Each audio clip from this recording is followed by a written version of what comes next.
लेकिन ये बौद्धों का आंदोलन क्यों धीरे धीरे बढ़ रहा है, क्यों सफलता की तरफ आगे बढ़ रहा है? कौन से ऐसे कारण है कि देश के प्रधानमंत्री अभी आरएसएस मुख्यालय नागपुर गए, लेकिन वहां से फिर दीक्षा भूमि जाकर तथागत बुद्ध को नमन किया? वो ये संदेश देना चाहते हैं कि मैं भी बुद्ध को मानता हूं, लेकिन इससे काम नहीं चलेगा मोदी जी। नीतीश कुमार जी को तो मैंने खुद सुना, ये कहते हैं कि मैं बौद्ध धर्म को मानता हूं। लालच में हम इस बार आने वाले नहीं हैं। इस बार माओवादी मावियार की मुक्ति तक आंदोलन चलना चाहिए, किसी कीमत पर आंदोलन इस बार रुकना नहीं चाहिए।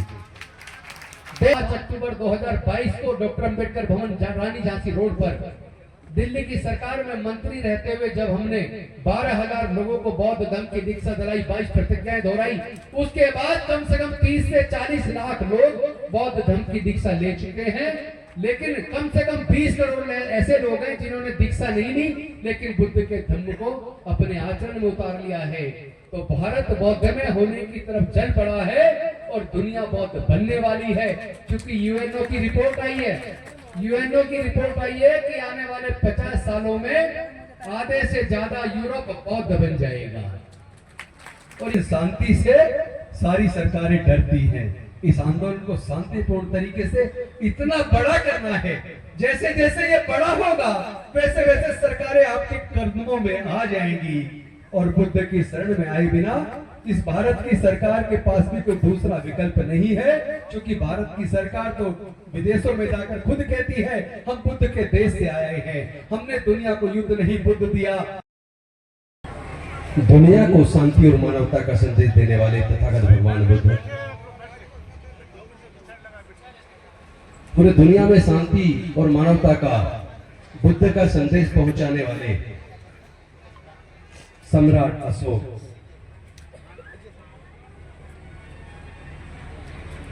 देश के दलितों, पिछड़ों, आदिवासियों की हजारों साल की गुलामी तोड़ने वाले और हमारे सबके जीवन में प्रकाश देने वाले, प्रगति का मार्ग बनाने वाले डॉक्टर बाबा साहेब अम्बेडकर जी और तमाम हमारे महापुरुषों के चरणों में कोटि कोटि नमन करते हुए आदरणीय भिक्षु संघ, उपासक एवं उपासिकाओं सभी को क्रांतिकारी जय हिंद, विनम्र नमो बुधाय। सबसे पहले तो मैं समस्त देशवासियों को सम्राट अशोक जी की जयंती पर दिल की गहराइयों से शुभकामनाएं देता हूं और साथ ही साथ एक निवेदन करता हूं, हमारी और आपकी सबकी परीक्षा की घड़ी है। जब तक सम्राट अशोक औजार और हथियार लेके दुनिया को जीतने का प्रयास करते रहे, तब तक वो महान सम्राट अशोक नहीं बन पाए। कलिंग विजय प्राप्त करने के बाद जब सम्राट अशोक प्रफुल्लित हो रहे थे, मैंने दुनिया को जीत लिया, मैंने जग को जीत लिया, तो एक भिक्षु ने उनसे कहा क्या बड़े प्रफुल्लित हो रहे हो, चारों तरफ लाशें ही लाशें हैं और आप कह रहे हो आपने दुनिया को जीत लिया। क्या आपने अपने अंदर पल रहे राग, द्वेष, लोभ, मोह, अहंकार, गुस्सा और नफरत को जीत लिया? क्या जितने ये लाशें हैं किसी एक को आप जिंदा कर सकते हो?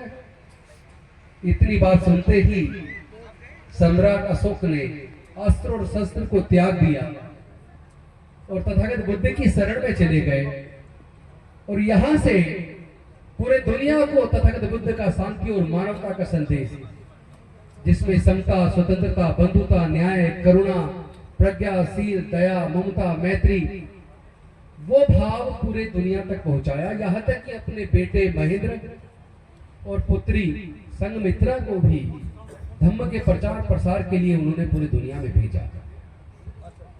तो आज यहां से एक संदेश जाता है कि ये सरकार 75 साल से हमारे धैर्य की परीक्षा ले रही है।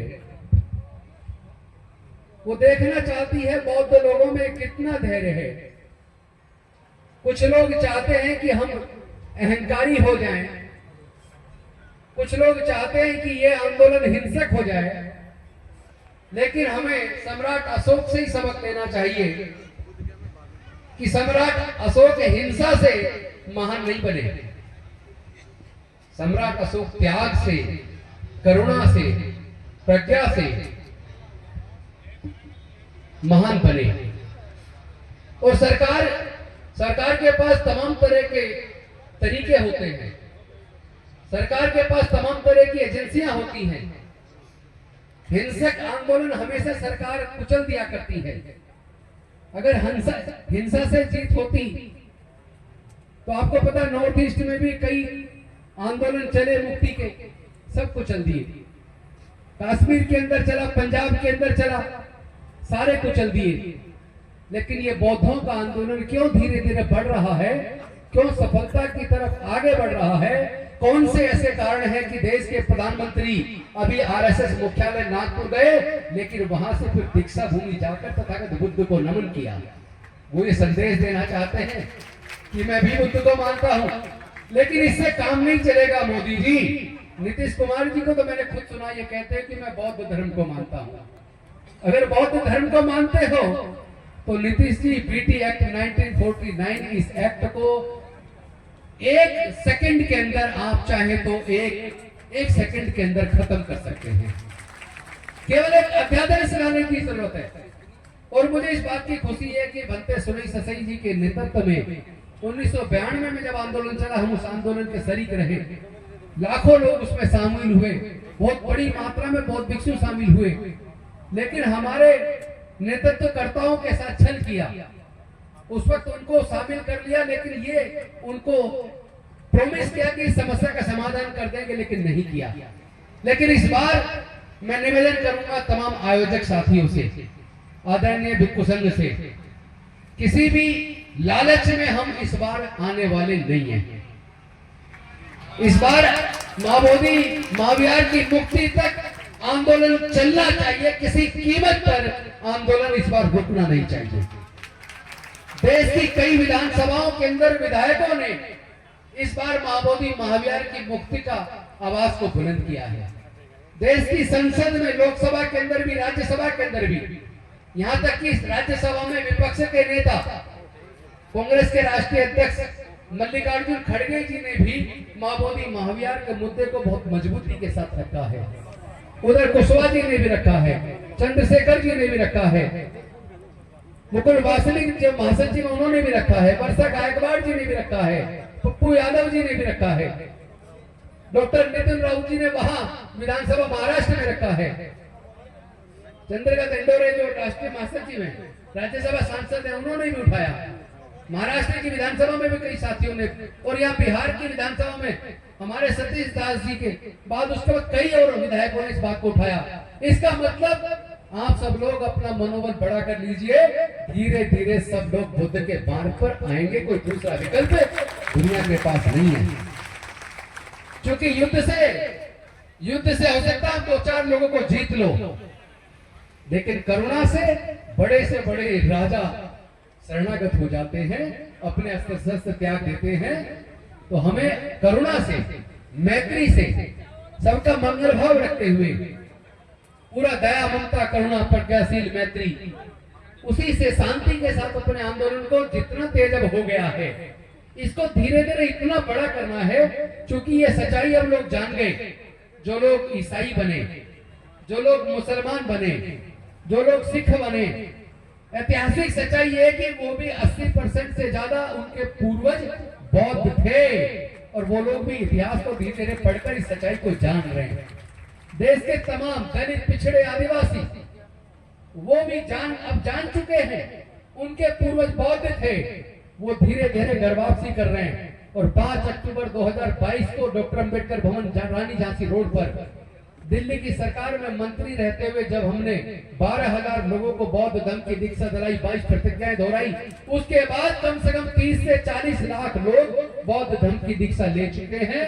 लेकिन कम से कम 20 करोड़ ऐसे लोग हैं जिन्होंने दीक्षा नहीं ली, लेकिन बुद्ध के धर्म को अपने आचरण में उतार लिया है। तो भारत बौद्ध में होने की तरफ चल पड़ा है और दुनिया बौद्ध बनने वाली है। क्योंकि यूएनओ की रिपोर्ट आई है कि आने वाले 50 सालों में आधे से ज्यादा यूरोप बौद्ध बन जाएगा। और ये भी रिपोर्ट आई है अमेरिका और ऑस्ट्रेलिया के अंदर पहले नंबर पे क्रिश्चियनिटी है, दूसरे नंबर पे बौद्ध है, लेकिन जिस तेजी से बौद्ध धर्म वहां बढ़ रहा है, हो सकता है आने वाले 10 से 15 सालों में अमेरिका और ऑस्ट्रेलिया के अंदर भी क्रिश्चियन से ज्यादा बौद्ध हो जाएंगे। और सबसे खुशी की बात यह है कि जिस तरह दूसरे लोगों पर आरोप लगते हैं कि उन्होंने अपने धर्म को फैलाने के लिए लालच दिया या किसी को डराया, बुद्ध का धर्म किसी लालच से किसी को डरा कर नहीं, बल्कि मानव कल्याण की भावना से, जो शांति और मानवता का संदेश लेते हुए समता, स्वतंत्रता, बंधुता, न्याय, प्रज्ञाशील, करुणा और मैत्री के मार्ग से अपनी अच्छाइयों की वजह से फैल रहा है, तो वो तो फैल के रहेगा। दुनिया तो बौद्ध में बन के रहेगी, लेकिन बस आपके धैर्य की परीक्षा है। आपको लोग भटकाने की कोशिश करेंगे, हो सकता है हमारे बीच आकर कुछ दिन बैठे, हो सकता है चिवर पहन के बैठ जाएं, या सफेद वस्त्र में पहन जाएं, या नीले वस्त्र पहन के पंचशील का पटका पहन के बैठ जाएं और हमारे बीच आकर हमें उकसाने की कोशिश करें। उकसावे में मत आना, क्योंकि उकसावे में आ गए तो वो फिर हिंसा को तो वो लोग बलपूर्वक कुचल देते हैं, सत्ता कुचल देती है। लेकिन शांति से सारी सरकारें डरती हैं। इस आंदोलन को शांतिपूर्ण तरीके से इतना बड़ा करना है, जैसे जैसे ये बड़ा होगा वैसे वैसे सरकारें आपके कदमों में आ जाएंगी। और बुद्ध की शरण में आए बिना इस भारत की सरकार के पास भी कोई दूसरा विकल्प नहीं है, क्योंकि भारत की सरकार तो विदेशों में जाकर खुद कहती है हम बुद्ध के देश से आए हैं, हमने दुनिया को युद्ध नहीं बुद्ध दिया। तो फिर भारत के अंदर युद्ध देने की कोशिश मत करो। हम लोग शांति को मानने वाले लोग हैं, शांति से माँ बोधी महाविहार को मुक्त करा कर रहेंगे। पुनः मैं आप सबको सम्राट अशोक जी की प्रियदर्शी सम्राट अशोक जी की जयंती पर अपार शुभकामनाएं देता हूँ। साथ ही साथ डॉक्टर बाबा साहब अम्बेडकर जी ने जो हमारा हजारों साल की गुलामी को तोड़ा और रिजर्वेशन के माध्यम से हमारे आगे बढ़ने के रास्ते बनाए, उनके जाने के बाद उसी रिजर्वेशन को बाबू जगजीवन राम जी देश के उप प्रधानमंत्री रहे, उन्होंने जिस जिस विभाग में मंत्री रहे वहां करोड़ों हमारे लोगों को नौकरियां दी। आज उनकी भी जयंती है, मैं उनकी जयंती पर भी तमाम देशवासियों को शुभकामनाएं देता हूं। बहुत बहुत धन्यवाद, आपने मुझे समय दिया और शांतिपूर्वक सुना। मैं आप सबका आभार व्यक्त करता हूं। नमो बुद्धाय, जय भीम, जय भारत, जय श्री राम, जय भारत।